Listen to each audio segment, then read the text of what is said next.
ಭಾರತ ಸಿನಿಮಾවේ ධර්මේන්ද්‍ර පුරාණය. ආයුබෝවන් ද art frame රසිකයන් සියලු දෙනාටම. අද අපි කතා කරන්නේ ඉන්දිය සිනමාවේ වසර 65ක් පුරා නොසැලී රජ කළ වාර්තාගත චිත්‍රපට 300කට අධික සංඛ්‍යාවක හිමිකරුවා වුණ අසමසම සිනමා පුරාවෘත්තයක ජීවන කතාවයි. ඔහු නමින් ධර්මේන්ද්‍ර. ඒ යෝධ පෞරුෂය පිටිපස්සේ හිටියේ හරිම සංවේදී කවි හිතක් ඇති මිනිසෙක්. අද අපි ඔහුගේ උපත සිට 2025 වසරේදී ඔහු සමුගත්තේ සංවේදී මොහොත දක්වා වූ සියලු විස්තර විමසා බලමු. පංජාබයේ සිට මුම්බායට අභියෝගාත්මක ගමන. ධර්මේන්ද්‍ර උපත ලබන්නේ 1935 දෙසැම්බර් 8 වෙනිදා. ඒ පංජාබයේ නස්රාලි කියන කුඩා ගම්මානයේ. ඔහුගේ සම්පූර්ණ නම ධර්ම සිං දියෝල්. ඔහුගේ පියා ඒ ගමේ පාසලේ විදුහල්පතිවරයා. කුඩා කාලයේ සිටම සිනමාවට ලැබි ධර්මේන්ද්‍ර 1952 දී අධ්‍යාපනය නිම කරලා මුම්බායට එන්නේ නළුවෙක් වීමේ සිහිනය හිතේ තියාගෙන. නමුත් ආරම්භයේ ලේසි වුණේ නැහැ. කිසිම හවුහරණක් නැතුව මුම්බායට ඔහුට රැකියාවක් හොයාගන්න බැරුව කාලයක් මහන්සි වෙන්න වුණා. වතාවක් ඔහු කලකිරිලා ආපහු ගමට යන්නත් සෝදානම් වුණා. නමුත් ඔහුගේ සමකාලීන මිතුරෙක් වුණු මනෝජ් කුමාර් ඔහුව දිරිමත් කරලා නවත්ත ගත්තා. පසුව ෆිල්ම්ෆෙයාර් සංග්‍රහව පැවැත් වූ කුසලතා තරඟයකින් දෙවෙනි ස්ථානය දිනා ගැනීමට ඔහුට හැකි වුණා. මේ අවස්ථාව ඔහුගේ ජීවිතයේ හැරවුම් ලක්ෂයක් වුණා. රෙදි තිරේ ආගමනය. 1960 දී අර්ජුන් හින්ගොරානිගේ දිල් බි තේරා හම් බි තේරේ චිත්‍රපටයෙන් ධර්මේන්ද්‍ර සිනමාවට පා දබනවා. 60 දශකයේ පුරාම ඔහු බොහෝ විට පෙනී සිටියේ නිලියන් මුල් කරගත් ආදර කතාවලයි. බන්දිනී, අනුපමා සහ හාකික් වැනි චිත්‍රපට හරහා ඔහු තමන්ගේ රංගන පරාසය ප්‍රකට කළා.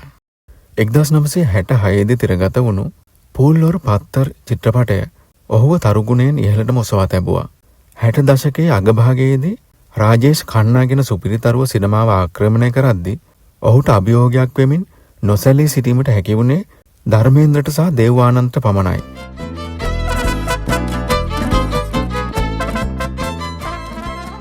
ස්වර්ණමය යුගය. 70 දශකයේ ධර්මේන්ද්‍රගේ සිනමා ජීවිතයේ ස්වර්ණමය යුගයයි. 1971 දී තිරගත වුණු මේරා ගාଓන් මේරා දේශ් චිත්‍රපටය ඉන්දිය සිනමාව ආදර කතාවල සිට ක්‍රියාදාම චිත්‍රපට රැල්ලට හරවන්න සමත් වුණා. ඔහු තුල සිටියේ ශක්තිමත් පෞරුෂය නිසාම රසිකයන් ඔහුව හීමෑන් ලෙස හඳුන්වන්න පටන් ගත්තා. මෙම යුගයේදී ඔහු හේමා මාලිනී සමග සීතාවුර් ගීතා, රාජා ජානි සහ ජුග්නු වැනි අතිශය ජනප්‍රිය චිත්‍රපට රසකට දායක වුණා. 1973 වසර ඔහුගේ වෘත්තීය ජීවිතයේ හොඳම වසර වුණේ සිනමා ශාස්ත්‍රයට සාර්ථක චිත්‍රපට 7ක්ම ලබා දෙමින්. ශෝලේ ඉතිහාසය වෙනස් කළ සිනමාපටය. 1975 වසරේ අගෝස්තු 15 වෙනිදා තිරගත වුණු ශෝලේ චිත්‍රපටය ගැන කතා නොකර ධර්මේන්ද්‍රගේ කතාව සම්පූර්ණ කරන්න බෑ. එහි වීරු ලෙස ඔහු කළ රංගනය අදටත් ලෝක ප්‍රසිද්ධයි. අමිතාබ් බච්චන් සමග එක්ව ඔහු ගායනා කළ යේ දෝස්ති ගීතය සැබෑ මිත්‍රත්වයේ සංකේතයක් වුණා. ශෝලේ චිත්‍රපටය මුම්බායේ මිනර්වා සිනමා හලේ වසර 5ක් පුරා අඛණ්ඩව ප්‍රදර්ශනය වෙමින් ඉන්දිය සිනමාවේ සියලු වාර්තා බිඳ දැමුවා.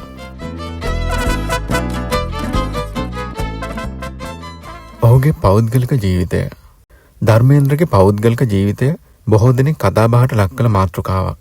ඔහු සිනමාවට එන්නටත් පෙර එනම් 1954 දී වයස අවුරුදු 19 දී ප්‍රකාශ් කෞර් සමග විවාහ වී සිටියා. සනී ඩියෝල් සහ බොබී ඩියෝල් ඔහුගේ පළමු විවාහයේ දරුවන්. නමුත් සිනමාවේදී හේමා මාලිනී මුණ ගැසීමත් සමග ඔහුගේ ජීවිතය වෙනස් වුණා. ඔවුන් දෙදෙනා දැඩි ලෙස ප්‍රේමයෙන් බැඳුණා. සිය පළමු බිරිඳ අතහැර හේමා සමග විවාහ වීමට ධර්මේන්ද්‍ර තීරණය කළා. මේ වෙනුවෙන් ඔහු සිය ආගම පවා වෙනස් කළ බවට එකල විශාල මතභේදයක් ඇති වුණා. නමුත් ඔහු සිය පවුල් දෙකම සමබරව රැක බලා ගනිමින් ආදර්ශමත් පියෙක් ලෙස කටයුතු කළා. පසුකාලීන සිනමා ගමන. 80 දශකයේදී ධර්මේන්ද්‍ර සිය ජනප්‍රියත්වය රැකගත්තා. 1987 වසරේදී ඔහු නැවතත් වසරකට සාර්ථක චිත්‍රපට 8ක් ලබා දෙමින් තමන් තවමත් රජු බව ඔප්පු කළා. ලෝහා වැනි චිත්‍රපට එහිදී විශේෂයි. 90 දශකයේදී ඔහුගේ තරුගුණයේ මදක් අඩුවත් ඔහු දිගටම සිනමාවට දායක වුණා. 1997 දී ඔහුට ෆිල්ම්ෆෙයාර් ජීවිත කාලයටම පිදෙන සම්මානය හිමි වුණා. එහිදී ඔහු පැවසූ මට කවදාවත් හොඳම නළුවා සම්මානය ලැබුණේ නැහැ කියන කතාව බොහෝ රසිකයන්ගේ හදවත් සලිත කළා. දේශපාලනය සහ නිෂ්පාදන ශාස්ත්‍රය 2004 සිට 2009 දක්වා ධර්මේන්ද්‍ර ಭಾರತೀಯ ජනතා පක්ෂය නියෝජනය කරමින් පාර්ලිමේන්තු මන්ත්‍රීවරයෙකු ලෙස කටයුතු කළා. නමුත් ඔහුගේ හිත තිබුණේ සිනමාවේ සහ ඔහුගේ ගොවිපලේ. ඔහු විජේතා ෆිල්ම් නමින් නිෂ්පාදන සමාගමක් ආරම්භ සිය පුතුන් දෙදෙනාම සිනමාවට සාර්ථකව හඳුන්වා දුන්නා. බේතාබ් සහ බර්සාත් වැනි චිත්‍රපට ඒ හරහා බිහි වුණා. සිනමා පුරාවෘත්තයේ අවසන් භාගය. වයස අවුරුදු 80 ඉක්ම වූ පසුවත් ධර්මේන්ද්‍ර සිනමාව අතහැරියේ නැහැ. රොකී और रानी की प्रेम कहानी 2023 වර්ෂයේ නිකුත් වූ මේ චිත්‍රපටයේ ඔහු කළ සංවේදී රංගනය නව පරපුරේ පවා ගෞරවයට පාත්‍ර වුණා. ඔහු සිය අවසන් කාලය ලොනාවාලාහි පිහිටි ඔහුගේ ගොවිපලේ ගත කළ අතර එහිදී ඔහු කවි ලිවීමට ප්‍රිය කළා. ඔහු සතු වූ නිහතමානී බව සහ නවකයන්ට උදව් කිරීමේ ගුණය නිසාම සල්මන් ඛාන් වැනි තරු පවා ඔහුව හැඳින්වුවේ තමන්ගේ ගුරුවරයා ලෙසයි. සම්මාන සහ ගෞරව නාම.